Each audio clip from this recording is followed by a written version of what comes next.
You've probably dreamed about it before.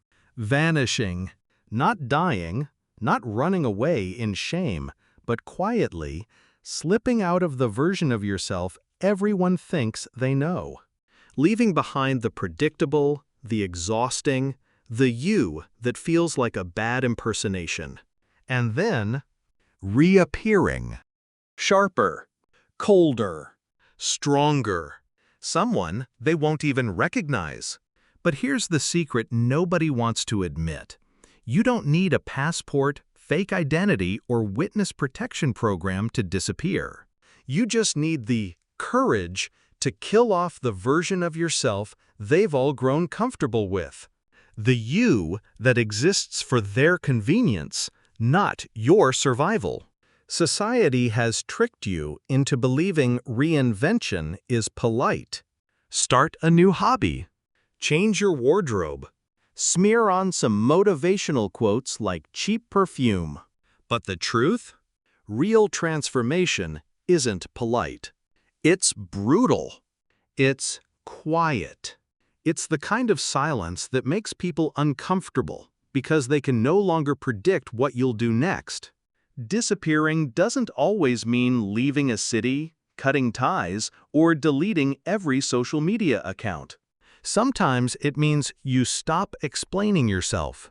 Stop giving people access to your thoughts. Stop performing the same old, predictable role. And suddenly, they panic. Because people only recognize you as long as you keep playing the character they've cast you in. The moment you stop, they look at you like a stranger. Want to disappear? Start with this. Starve the version of you they're addicted to. The always available friend. The easy-to-read personality. The person who bends before they even ask you to. Watch how quickly their comfort collapses when you refuse to perform. It's almost entertaining. Like watching someone shake an empty vending machine, furious that it no longer spits out free snacks. And when you return, you don't announce it. You don't post some grand speech online. You just show up. Different, colder eyes, sharper words. Energy that doesn't beg, but demands space. And they'll whisper behind your back, "What happened to them?"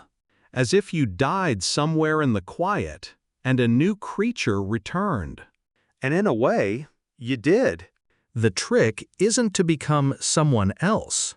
The trick is to finally become the person you always buried under layers of fear, politeness, and approval-seeking. And when that version surfaces, it looks so foreign to the world that they swear you're unrecognizable. But here's the dark irony, most people never do it.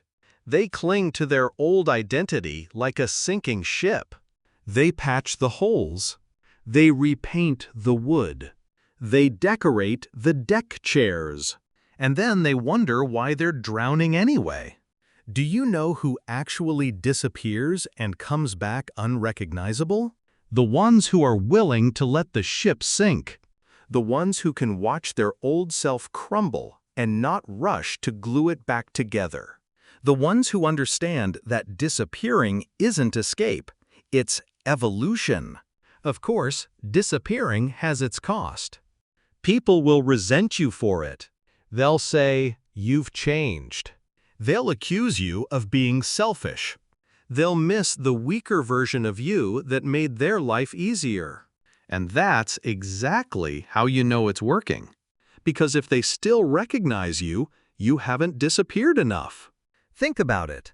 Every time you reinvent yourself, you're not really erasing history.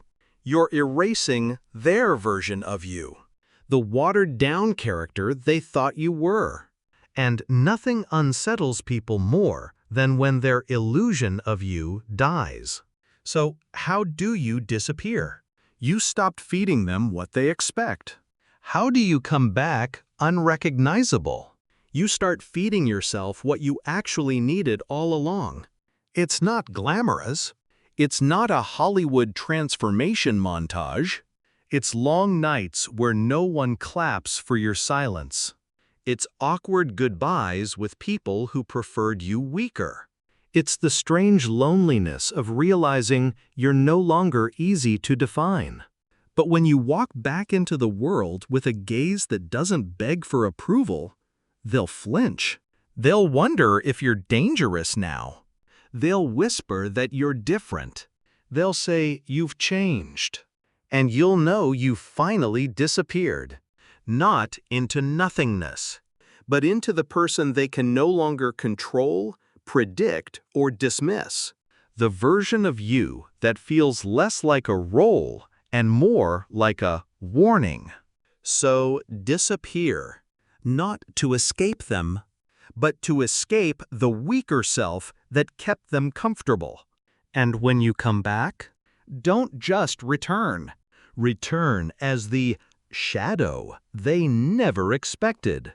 Return as the storm they can't control. Return as someone they won't recognize. Because nothing terrifies people more than when the ghost of who you used to be comes back to haunt them.